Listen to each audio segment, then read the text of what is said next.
Okay. Well, good evening, everybody, and thank you for joining us on this edition of the Chapter Leaders Advancement Series. This evening, we are going to be talking about membership, recruitment, and retention. We're very fortunate that we have been able to get 3 of our chapter leaders to volunteer their time to give a presentation on what they're doing at a state level with respect to membership, recruitment, and retention. Your 3 presenters this evening are going to be David Boyd, the immediate president of the DC MRS. The next presenter is Garong Shaw, who's the president of the Michigan Radiological Society. And then last but not least is Jonathan Flug, the current president of the Colorado Radiological Society. So it should be a fun evening. Couple of housekeeping things before we get started. Those of you who have attended these know this, but there's a couple of things. We definitely will honor the hour. So even if we're still talking and not done with the conversation at 9 p.m., we'll shut it down at 9 so folks can get back to their lives. But hopefully we are able to continue the conversation in other ways, either another class, any questions that you have that don't get answered during the session, type them in, send them to me. We'll make sure that we follow up with you post-session. So if we don't get to it during the time, we certainly will do that afterwards. We very much want you to participate in this session. We want to make sure that you have the ability to ask questions, either through your phone, so through your voice. The way you can do that is as someone's presenting or as we do the questions and answers, just as you did when we were doing the sound check. Just hit the raise your hand button, and then I'll call on you and unmute you so you were able to hear you. Another way that you can do that is you can type into the chat box under the questions. You can type in a question and we'll make sure that it gets answered that way. So those are all of our housekeeping tips. And again, please feel free, I've spoken to all 3 presenters. All are very comfortable to take your questions during their session or during their presentation and certainly afterwards. So with that said, I will go ahead and begin. I wanted to talk a little bit about what we're going to do tonight. Those that know me know that I like acronyms, so there's a little acronym there. It's called SPELL. And really what we want to do is we want to share, personalize, engage, listen, and learn. So as our 3 presenters are talking about the campaigns and talking about their initiatives, I'd like you to think about it and what that means to you in your chapter. So really personalize it and think about ways that maybe you could make that work within your state society, how you might need to change it to make that happen, and personalize it to the point that if you're wanting to implement that, definitely ask questions along the way. Share with us, please, what you're doing at a state level, and we really do hope that you do that. These aren't the 3 folks that are only going to talk. We hope that you talk, and as they're presenting and things are running through your mind and you're thinking about things that you're doing, we hope that you raise your hand and we hope that you share with us. Engage with each other as we're presenting, as we're listening throughout the evening.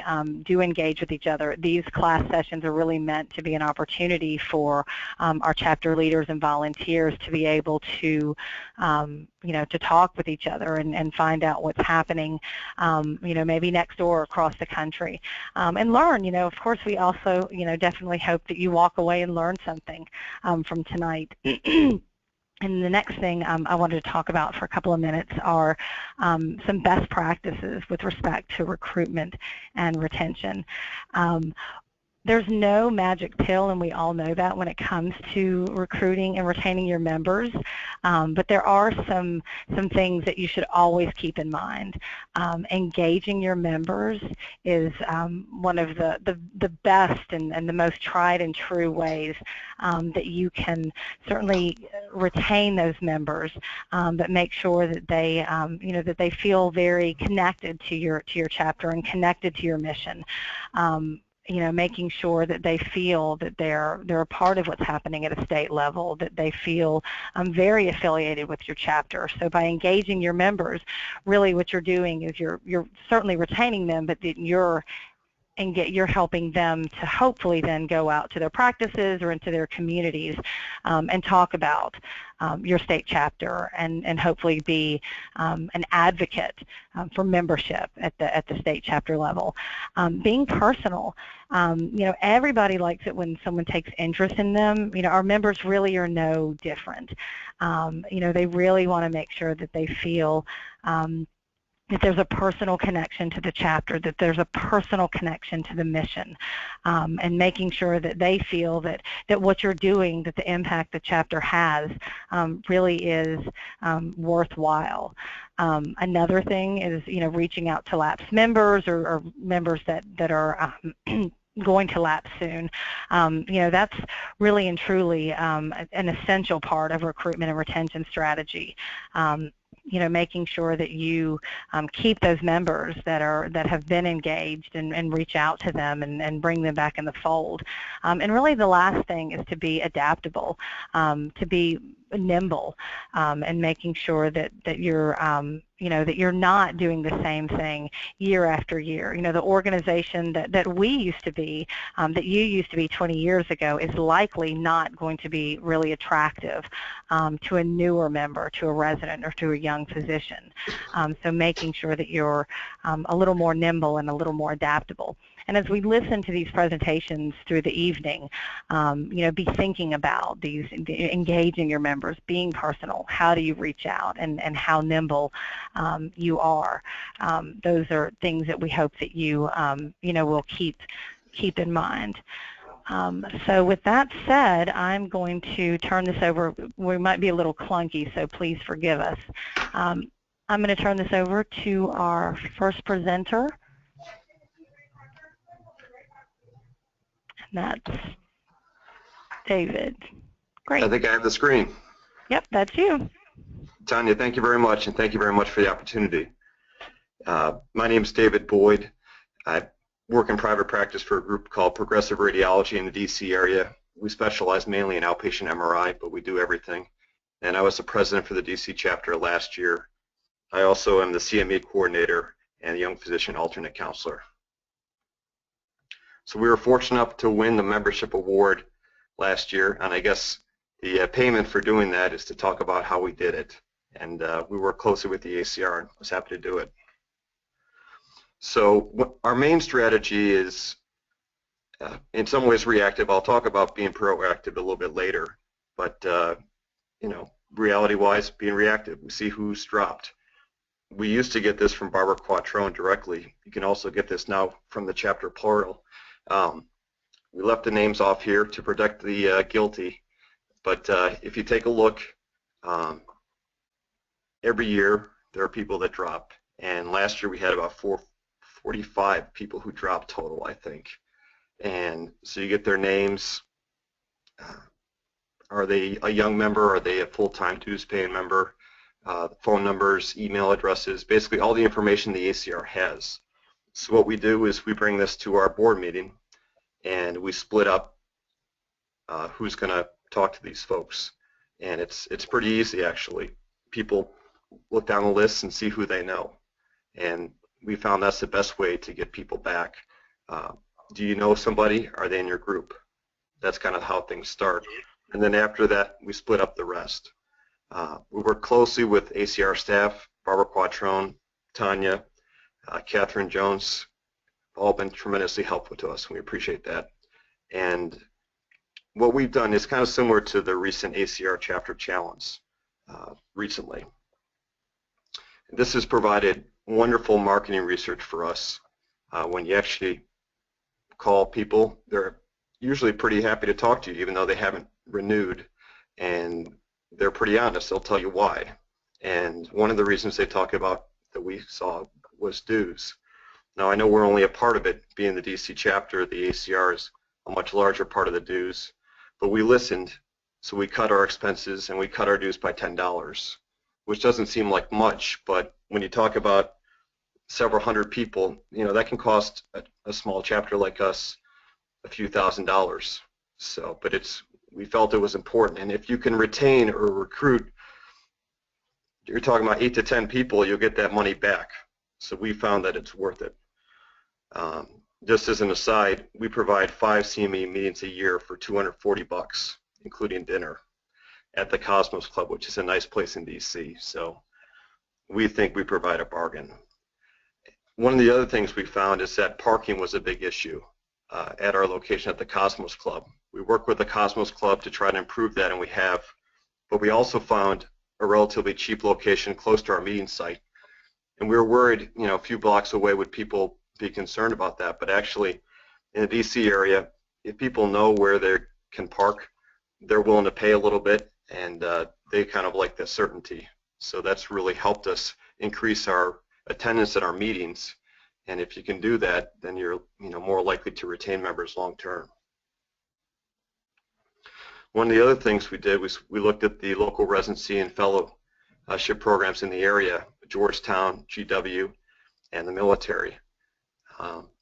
It's important to get residents and fellows engaged, obviously, for the future of the ACR. It also counts toward the counselor total. So for us, it's huge. We have about 400 members now, and about 100 of them are residents and fellows. And so it's just a matter of calling the program directors up, getting people signed up, encouraging them to come.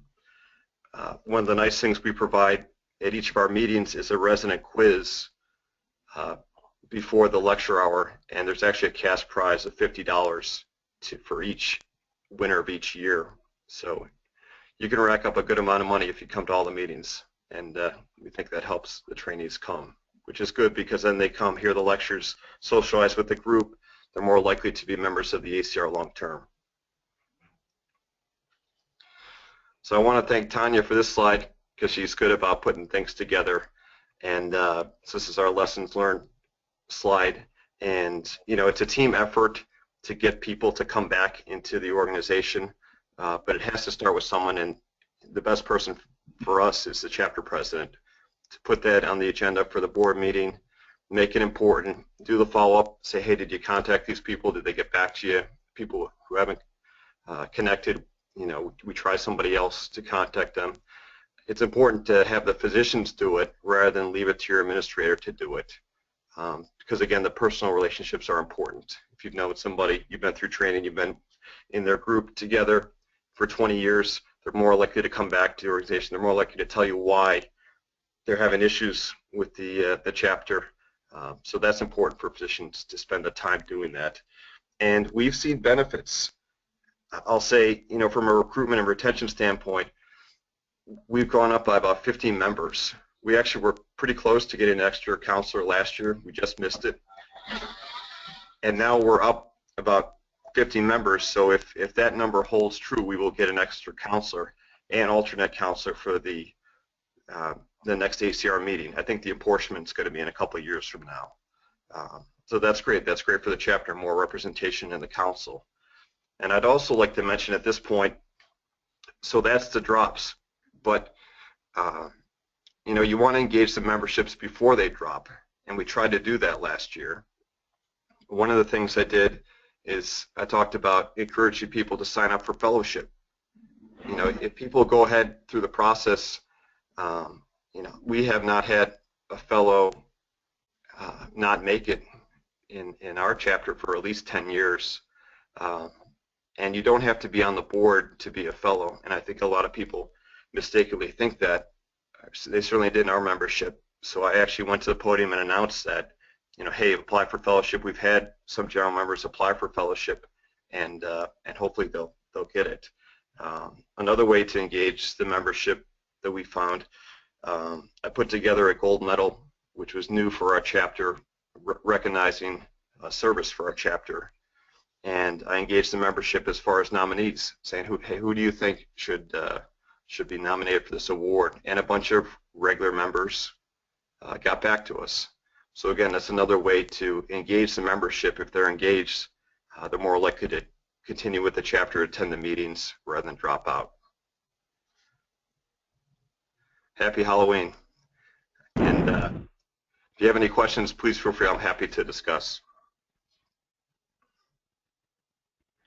Great. Thank you so much, David. That was a really fantastic presentation, and I know that a lot of chapters have likely done something similar. So I'd love to hear from, first of all, if anyone has any questions. Again, feel free to just raise your hand. I'll unmute you or type it into the question pane. And the other thing is if anyone has anything to share if they've done this and you know, any lessons that they have learned, please feel free to share that. I think, Jonathan, did you have a question as well? Yeah, I did. David, I think it's great what you guys did. I'm just wondering, when you reached out to members and asked them why they dropped, did you find that there were more issues with your state chapter, or with, or did people have more issues with the ACR in general? Because I'm just wondering what you found from that. It's both. I think your question implies that. You know, as far as the dues, you know, we charge $240, but the ACR itself charged, what, I think it's up to $875 or $900 now. So there's only so much we could do as far as a dues standpoint in that regard. That was probably the main issue as far as the national ACR. Yeah, and that's always a tough one, I think, to talk about on the state issue, when that's people's reason for dropping. I have a question. This is Gaurang from Ann Arbor.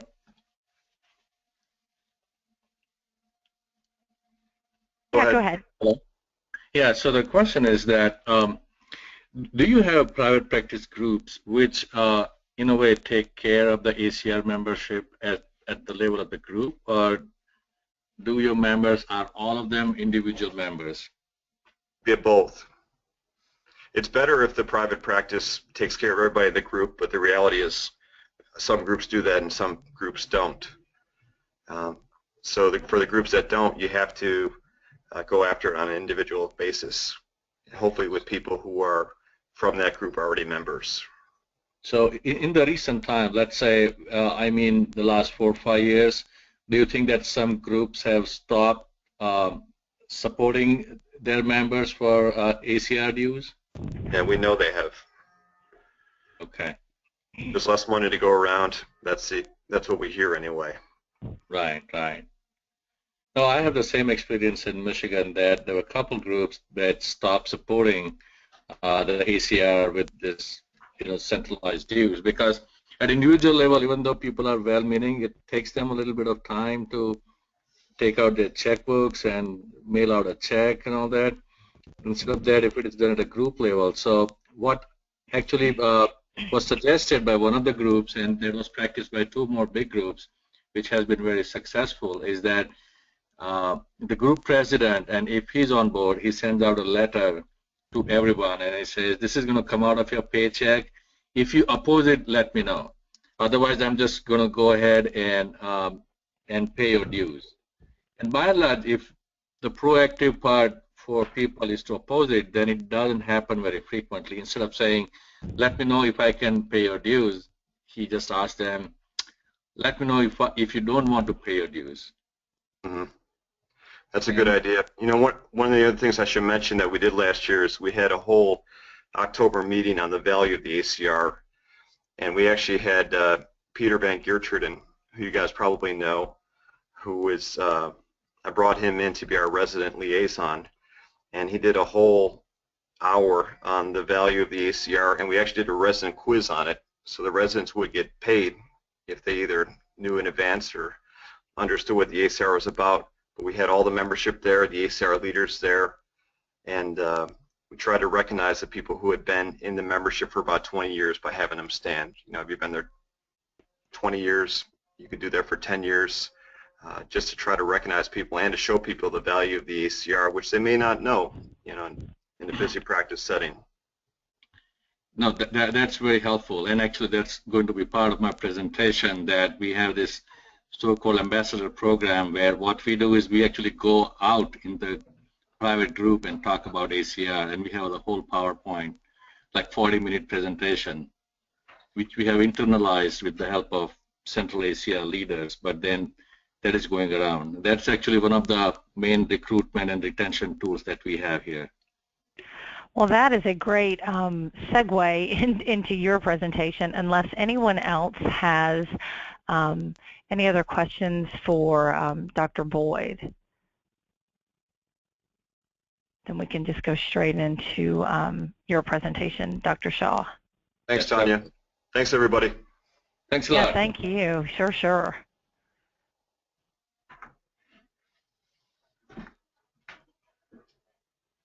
Dr. Shaw, you should be getting the screen now. Great. Okay, great. So let me bring up.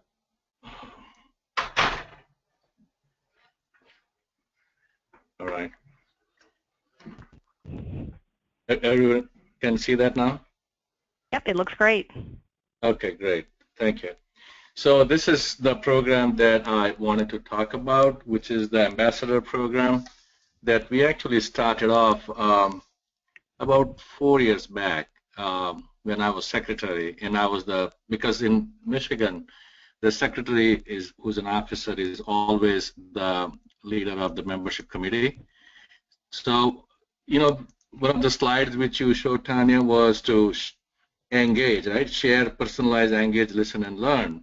And I thought that there was a little bit of apathy about Michigan Radiology Society in general membership. So what we did is we decided to be a little proactive, and the first thing was to actually engage them. So this is one of the oldest societies in the country. We started out way back in 1921, and Hodges and Eiler were one of our leaders at that time, who went on to become national leaders in radiology. We have about 1,439 members. Out of them, about 1,100 are paying the dues. This is the trend. So we had like 1,360 in 2009, and this figures are up to 2013. That's when I started the program. So what we did is we actually fashioned a survey of 15 questions, which were like multiple choice and open answer survey, and we sent it out to the general membership of Michigan Radiology Society. In 2012, we used the SurveyMonkey. And the question at that time were all these that you see on the screen right now, that how long have you been a member? What value do you think that the membership adds to your professional life? What are the events that you find most valuable? Is there a cost factor? How many events did you go to? And finally, in additional comments, we made it open-ended, as whoever wants to vent whatever feelings that they have, they can actually put there in that particular box. And number 14 was that how can we make the society more valuable to you? So in a way, it generated a lot of buzz that we were actually coming to them and asking them all these questions. And then we actually 124. I mean, it doesn't look like many people, but 10%. And this was like 15 question survey, which would take some time to fill in. So we were pretty happy with the response of the survey. And as we know, most of the people who respond to the survey are the disgruntled souls, people who are very happy with Michigan Radiology are not going to fill out the survey. So in a way, it was a very good way to get some feedback. And then we started, based on that survey, actually, we started this ambassador program. So we started like a monthly newsletter, which was like a PDF that we distributed to the general membership. And then we started the MRS ambassador program. Now I can actually come back and give you feedback about what kind of answer we got. I have that on a Excel spreadsheet. But let me talk a little bit about the ambassador program. So the ambassador program, which was based on the feedback that we got, was to establish a certain face-to-face communication. So we actually identified our board is pretty big, so we have about 42 board members, and we put it before the board that we need some volunteers, and we created a bench of speakers, and we created actually a centralized PowerPoint which everyone will take around with them. And that PowerPoint had a lot of inputs and feedback from central leaders. So I think Dr. Bloomberg and Dr. McGinty helped us quite a bit. And then recently we got it from Zig Silva also. we include that just to teach them about the central issues that are facing the radiology community, and then also talk about the value that ACR adds to their professional life. And that was pretty effective. It's about 45 minute talk, and there is a question and answer session in the end. And generally we go to private practice groups and academic programs during that business meeting, where we make sure that almost everyone is present, or most of them are around, and then give presentation and then make it an open-ended discussion. And the way we did is that we mailed out the letters to the radiology and radiation oncology practices, and then we asked them to invite us. And that was actually pretty good. So we also actually got the group practice managers on board. We just made them phone calls and contacts, because they are actually the movers and shakers in many private practice groups, and they're very influential. So we try to incorporate them in our efforts and to go ahead. And then, so this is for the last year. So last year we started, so this is actually an ongoing program, but last year in 2014, we had 6 radiology groups visited. So this is 2013, 2014, our cycle is from May to May. So this is up to May of this year. So we had 6 practice groups visited. Now we have 3 more practice groups visits are scheduled, and 4 more we are talking. So I'm hoping that in coming 6 to 7 months, we'll be visiting 7 more practices and just spread the message. And now what I have done is that this year we have incorporated the residents, because not only, I mean, it's very beneficial to go and talk with practicing radiologists, but to get them young. And we have actually an outstanding president of the resident section who is very articulate and very committed and very proactive. So with her, actually, we have created a committee of speakers, and she has identified them, talked to them, and the same template that we have, I have passed on to her, and she's modified them. So we are targeting the 5 residency programs here, and all the program directors who are our board members, they have been incorporated in all these efforts. So we have actually scheduled 5 talks in 5 different programs.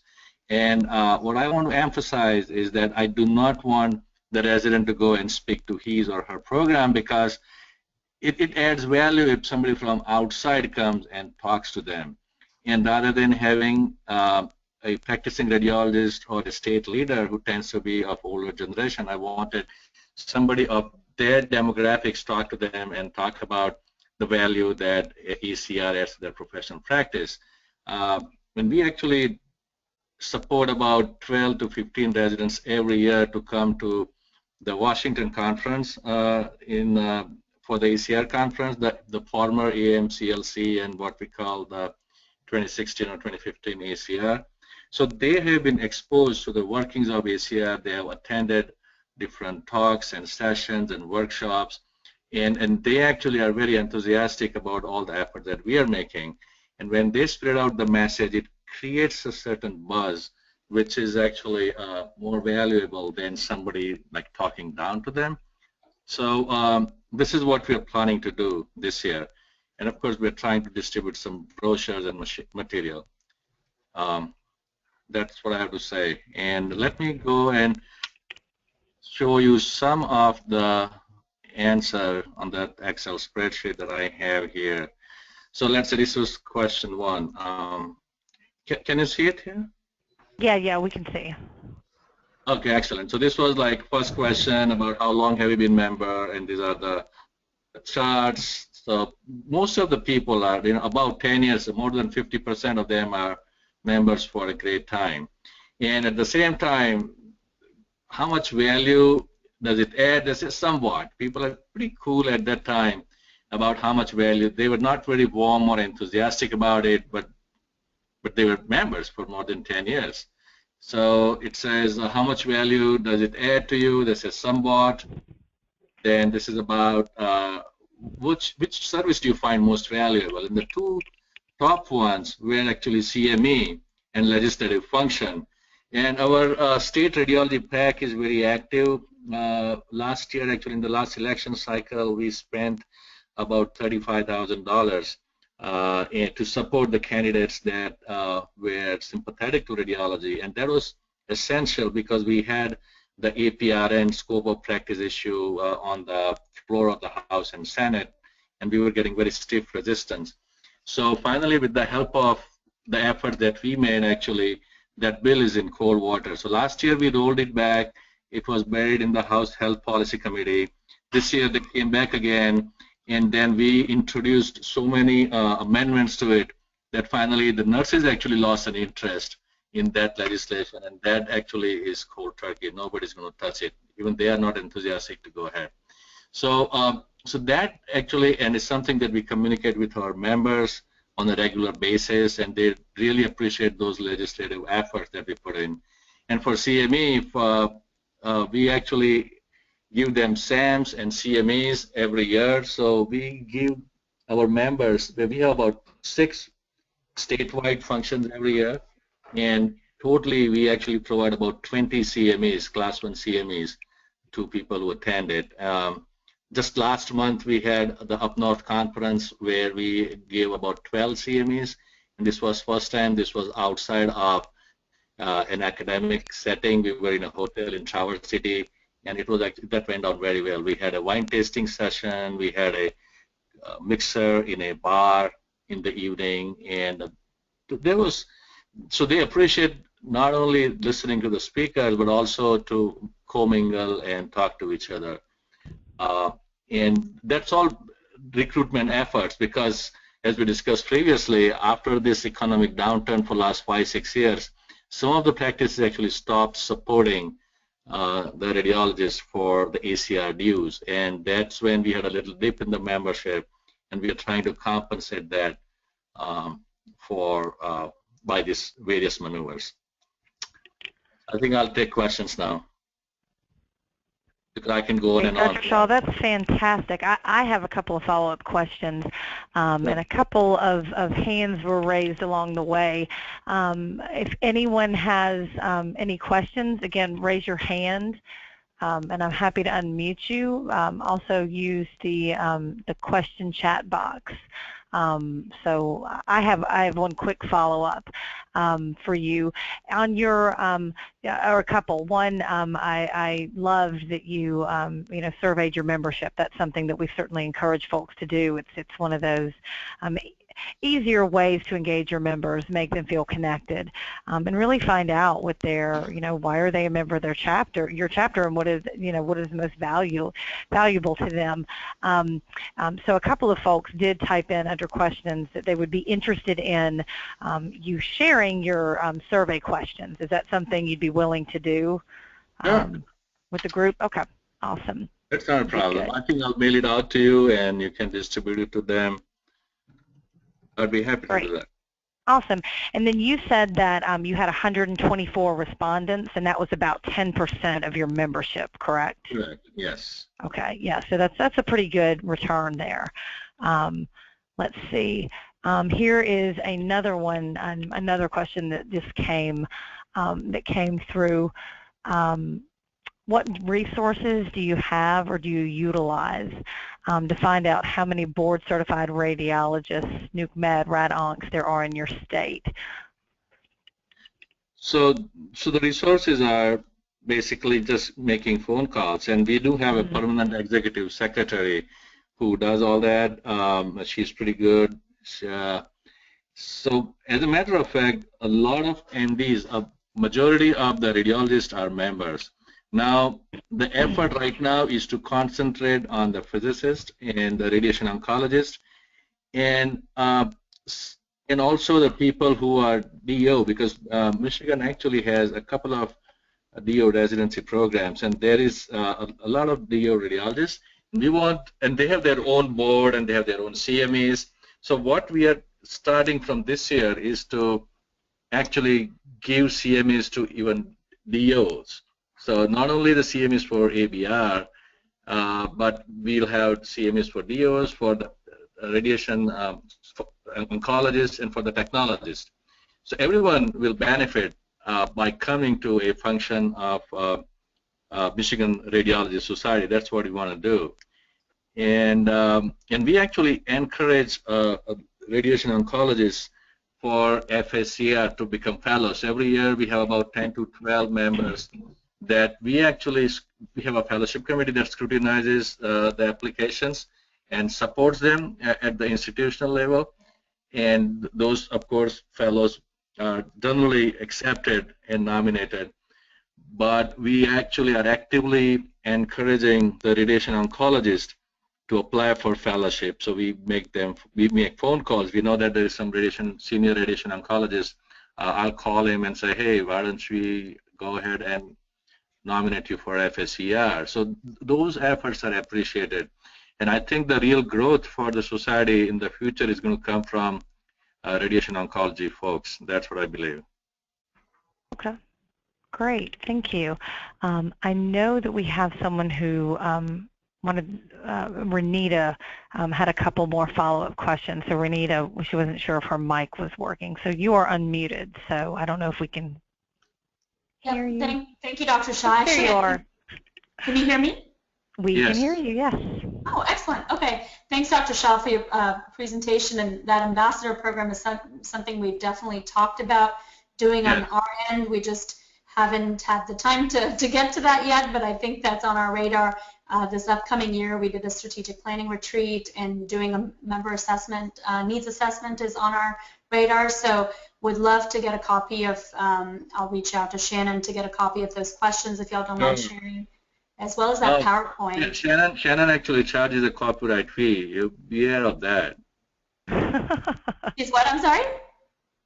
Shannon may be your friend, but she's going to charge a copyright fees. You know, you have to... Well, I guess we'll pay what we got to pay. Yeah, but yeah, if that's something y'all are willing to share, that would give us a good head start. Yep. Awesome. All right. Well, if there are any other, and again, we've got one more presenter, and we've got about 20 minutes left, so I think we've got time. But any other questions, either for Dr. Shah, Dr. Boyd, or Dr. Flug, who's going to come up next? Again, keep raising your hands, and I'll load these questions in. So let me go ahead, and Dr. Shah, thank you very much, and I'm going to turn this over to Dr. Flug, who's going to be our next presenter. So. Okay, thanks, Tanya, and thanks, David and Parang, for your prior presentations. Can you see my slides? Yes. Yep, you look good. Okay, great. So I'm going to talk to you all about young physician engagement. I'm the current president of the Colorado Radiological Society, which happened pretty quickly once I came out here, but just kind of the way things played out. And I've been very involved with the ACR as a resident and fellow, and was president of the resident and fellow section, which really kind of got me involved, got me to this point, and really being involved with the New York State Radiological Society as well as a resident and fellow gave me a lot of training that's helped me very much. So while I'm going through my slides, I'd just like you all to think about, number one, what you're doing at your state with regards to young physician engagement. And I'd really like to hear a lot about what resistance you've encountered trying to engage young physicians, or what barriers and concerns you might have. So at the end, when I'm done, I would really appreciate your input, so you can get that point of view. So let me just... Okay, so I think the first thing I wanted to talk about with regards to engaging young physicians is leveraging the ACR farm system. And I thought it was very appropriate to include a little picture of the Mets starting pitchers, who their farm system that's propelling them into the World Series right now, which I'm pretty proud about as a former New Yorker. But so some of the resources that I think the ACR has that you can really benefit from, number one is ACR membership staff. And I'm not just saying that because Tanya's putting this all together, but Tanya and previously working with Trina are just incredible resources, and can really hook you up with people who can help you, residents who have been involved, etc. And I think they're a resource that's really not used as frequently as they should be. along with other ACR staff in other regards.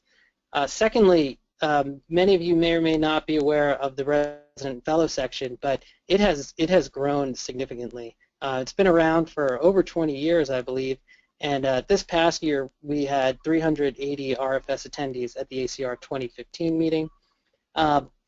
There's the Radiology Advocacy Network, which has a couple hundred residents who are routinely involved. Most states have a dedicated state RFS chapter, and the Resident and Fellow section has its own executive committee with 7 members, 2 of which rotate on the council steering committee. So the point I'd like to make here is that, 20 years ago it may have been difficult to find young physicians who have experience with the ACR, but I think nowadays, regardless of your state, there's going to be an influx of young physicians who have some exposure to a state chapter, to the ACR nationally, and may have even served on the council steering committee. So, quite a few people you can really draw from. And now there's the ACR's Young Physician section, which, qualifies under the age of 40 or within the first 8 years of practice. So, a huge, component of practicing radiologists. And the YPS Executive Committee as well has 7 members, at least one of which I know serves on the council steering committee, I believe. So my point again is just that there are people you can draw from. How you find them and how you get them engaged is another story. But every state, should be able to find people.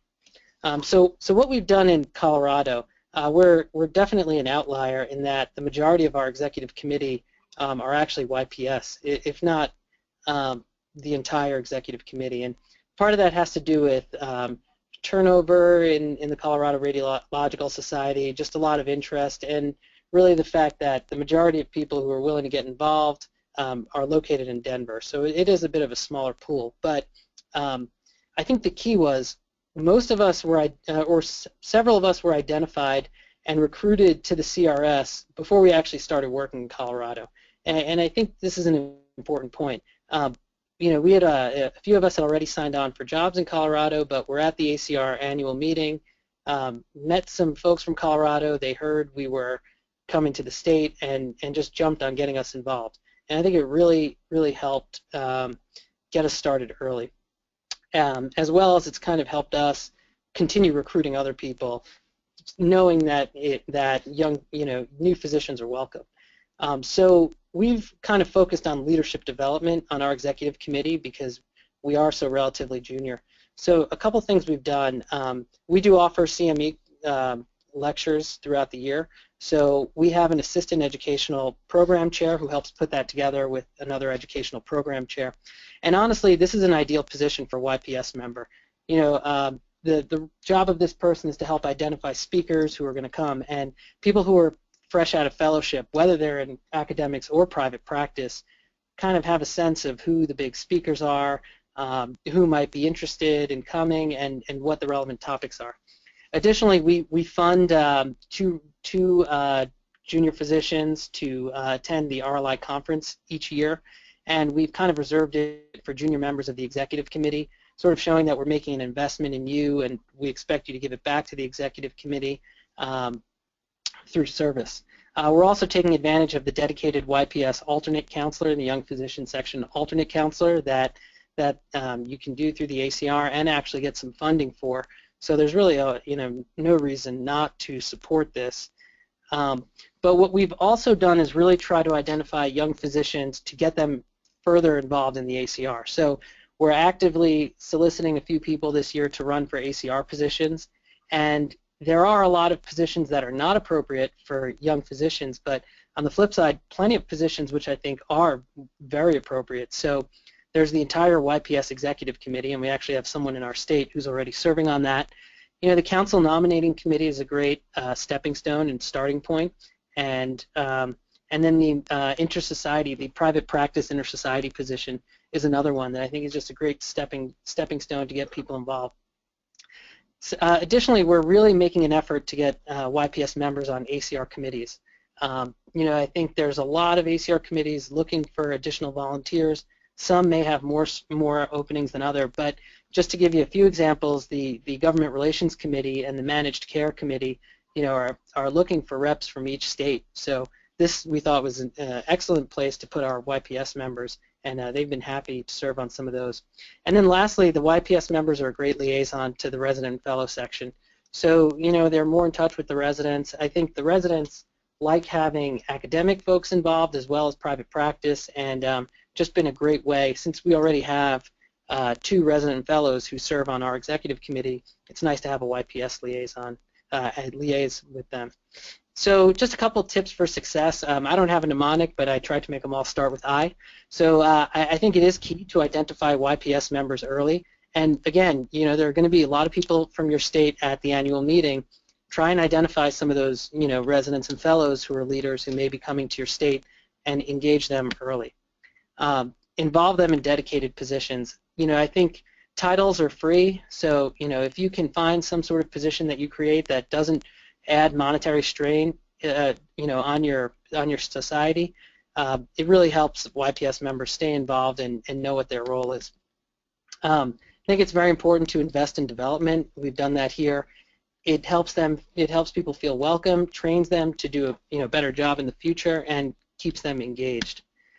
And so financially, but really mentorship as well, I think is even a more important piece that is often overlooked. And I show here just 2 little images of CMS.gov and the other CMS here, which is the Colorado Medical Society. And I mean, this is something silly, but for months we had some new YPS members involved over here who kept hearing us talk about CMS and were wondering why our state was dealing so much with Centers for Medicare and Medicaid. And no one ever pulled them aside and said, CMS is the Colorado Medical Society.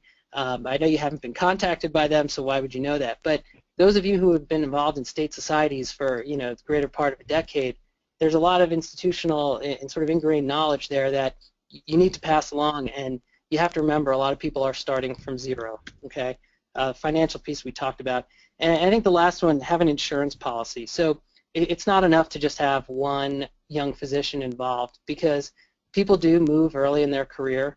Life happens and people may drop out, and if you're relying too much on one person, when they fall out, you're not going to have a continuous flow. So I think you do need to have a few young physicians and kind of have a whole, a track of bringing a few people in. Remember, YPS counts for, up to the age of 40 or 8 years of private practice. So maybe you don't need someone every year, but it may be reasonable to have 2 or 3. And one of the issues we had in Colorado was that 3 young physicians ended up leaving the state, and ended up being a big problem, which is why we had to refill our executive committee with YPS members. But that being said, that's the end of my slides. I'm really interested in hearing what other people are doing in their states, and again, the challenges and barriers that you're facing. So I can talk from the perspective of Michigan State. Okay, great. Yeah, so the thing is that we have a very robust YPS section and RFS section in our state for a long time. As you rightly said, the residents, they are not committed to the state, but at the same time, wherever they go, if they have been sensitized to the working of ACR, they will become leader and active in their own state chapter. And that also is a plus. I mean, it may not benefit us directly, and that's why I'm putting increasing emphasis on residents, and especially when we have a great leader, we try to promote her. Now, as far as promoting them into the structure of the society, Michigan is one of those societies that you saw actually in response to my questions. People are members for a long time, and our leadership actually stays engaged throughout. So in our board of 43 people, there are about 10 to 12 past residents who are really active. They're not just members, but they come to the board meetings, they impart with their wisdom, they guide us. So the mentorship process is pretty robust here. At the same time, for YPS members to come up, we have to really identify the real good ones. And that's what we do, of course. And I think I like your suggestion that you can create titles for them and recognize their contribution. and make them more welcoming and valuable. But that's why I've involved the residents this year into the ambassador program, that they can actually go around and they feel like they are part of the process rather than people just talking to them. I think that's great. Yeah, Grong, if I could just mention, we also have a big board in DC in that we allow people who, finish their counselor term or finish their president term to stick around and provide their insights. We have a raucous, very lively meeting of about 30 people. It's not just the people with a title. And for Jonathan, I think that's great what you guys are doing in Colorado. Similarly in DC, I was less than 40. We've got a great president this year who's over 40. But our next 4 presidents are all going to be under 40 years of age. And I think it's important to have a board who's willing to promote younger people, even if they don't have the seniority. Yep, I believe that. Absolutely. These are, oh, go ahead, Jonathan. Oh, no, I really am kind of interested in hearing any states who have encountered problems dealing with YPS and what those issues have been. Just to see, what suggestions we might be able to make. Is there anyone out there? Well, YPS actually, in Michigan, what happens is that YPS has a dedicated state program. So the president of YPS has a budget, and he hosts one conference, and then he can actually invite 1 or 2 speakers, and the expenses are borne by us. And that focus is on the young physicians. And in that session, we have like 1.5 hour session where there's just connectivity. People just talk. It's like an open mic session where people come up with their ideas and problems and issues, and they talk to each other.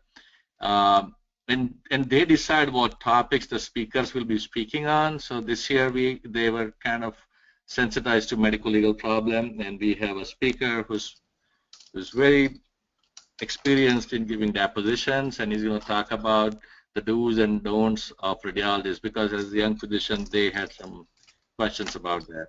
So we kind of empower them by making them free, and whatever speaker the president of YPS decides, we never argue with that. That's his job and that's his prerogative to conduct that session and invite that particular speaker. I think we have, we definitely have one person who wants to ask a question, and then we have one lined up. So Renita Fonseca from Texas had her hand raised. So Renita, you are unmuted. Thank you. Dr. Shaw, you said the YPS, was it a webinar that y'all host, and how often is it? Where no, they get to choose topic? It's a conference. So it's a conference. Yeah, in a hotel, we have a speaker visiting, and then there is generally, we have about 100, 120 people attending that, and they are all YPS guys, most of them. So that's separate from your annual meeting? It's a separate YPS conference? Exactly. Oh, wow. Okay. And we have a separate resident section conference. So that is actually decided by the residents. Their president decides who they want as speaker, and they have their own budget, and we don't interfere. Okay. Well, we have our resident, we have a RFS presence, and they meet in conjunction with our annual meeting. It's just a half-a-day Saturday, but we currently don't have anything for the YPS. And that's something that I know there was a young member wanting to start a YPS, and there was a perception from our board that nationally and with other state chapters that the YPS has kind of struggled to have, to get up and running. But it sounds like at least Colorado and Michigan have strong chapters. So again, we might be looking to get them on this. I think the idea is to empower them, just make them, put them in charge of their own program, and they will just take off. So does the state provide support as far as staff support to help them, I'm guessing, with the organization of the hotel and the food and the AV and the speakers and all of that? Exactly. The whole budget. Yeah, okay. But I would really encourage you, even if you can't get a dedicated, young physician section off the ground, do whatever you can to capture those interested and motivated individuals and get them in the loop. And maybe a full dedicated section is not not the best thing right now, but I think you want them at the table and part of the discussion, and Right. you want to make them feel welcome. Yeah, we definitely have them involved. We support a lot of residents to come to the TRS meeting, and then therefore they get funded to come to the TRS as well as to the ACR. So we have several coming into our leadership as alternate counselors primarily, and then if they serve well, then we promote them to counselors. So we have a good chunk of young physicians in our leadership, especially on our ACR representation. Not quite on our board yet. Just because we have so many good candidates, I guess, there's kind of a backup of folks climbing up the ladder to presidency, but we have them engaged, but we don't have a separate program. We are, the one thing we're very excited about is in 2 years we've intentionally picked a location down on the beach in Galveston, where there's lots of attractions for kids and the young physicians with young kids to come bring their families. So we're going to promote it as kind of a family event and, bring the family, and hopefully they get to come to that, because I feel like a lot of folks don't bring the family, and then if we create an event that's family friendly, that hopefully, that keeps them involved in coming to future meetings. So that's something we're going to test and see if that works in bringing more young physicians. We'll just have to see, but we just signed that contract for 2017, so great. We'll keep our fingers crossed. And the other thing is, now that the ACR meeting is an all-member meeting, you don't have to just have your counselors go. So I think it's another great way to encourage young physicians who may not be on the executive committee leadership track yet to still attend the meeting, be a part of the mentorship and development, because their time will come in the future. Definitely. And while we're talking about events, I know we only have just 2 more minutes, but I did want to get this one question in because it's a way that a lot of our chapters engage their members, as well as promote things to folks who are not members. But someone asked a question as, what type of event would you say yields the best attendance or interest for your chapter? Would you guys say that it's your all-member meeting, or are there any other types of events that you guys are putting on that you're finding are well attended? Or is it mainly CME events? Really, our regular CME meetings. Our regular CME meetings. Gotcha. We do a leadership summit where we focus on more of a socioeconomic issue, and we get not only dedicated group leaders, but the sort of up-and-coming people in their groups too, and we get really great turnout for that. Okay. So we have actually tried to mix up, and the last conference at Tower City, which was last month, we were about 12 CMEs, and out of them 4 were about socioeconomic issues, 4 were, and 8 of them were academic, and that was actually, everyone loved that. So that kind of mix actually goes down well with people. That's what I've found. Okay, awesome. Well, great. Well, we are getting very close to time, so I wanted to wrap things up and let everyone get back to their evening, but definitely so want to sincerely thank our 3 presenters. I apologize for my voice. Drs. Boyd, Shaw, and Flug for leading this discussion tonight. And sharing their great ideas with the group. So really what's next, it's more dialogue. I've been taking copious notes as we've been listening to these presentations. I definitely see a couple of more class sessions coming out of this one, certainly about the membership piece, but I think we talked a lot about engagement tonight, and I can see a couple of sessions talking about young physician engagement coming from this, and then possibly one about meetings and talking about how folks run their meetings. We've got a couple of executive directors and chapter staff on the line. Renita, one of those. I see Laura's on, a couple of more names of folks. We are hosting a Knowledge and Nosh Lunch and Learn series for our chapter executives. And what that is the ability for your paid chapter staff to talk about how they're supporting the chapter and exchanging ideas. And certainly as we look towards the Chapter Leaders Workshop at ACR 2016, I can see the possibility of maybe a few sessions that will come from these discussions. So, and then of course, the next thing that we will be doing from the Office of Chapter Development is the annual town hall meeting. Hopefully you all have it on your calendar. It's December 10th at 8 p.m. and this will be our annual town hall, and Dr. Bibb Allen, the BOC chair, will actually be leading the town hall in a more open format for ideas and exchange. So with that said, we are about a minute over. Again, I sincerely thank our presenters. I definitely thank everyone who logged in and was able to be a part of the session. If you had any questions or feedback that you would like us to follow up on, feel free to send me an email, tcoogan@acr.org, and we'll get back with you. For those of you who have folks on your board or part of your chapter that weren't able to be a part of the session, we will definitely download it and make it available on the ACR class YouTube channel, so you can refer to this or refer your colleagues to this session. Thank you all, and y'all have a great evening. Thank you. Thanks a lot. Bye-bye. Thank you. Bye-bye. Bye. Thanks.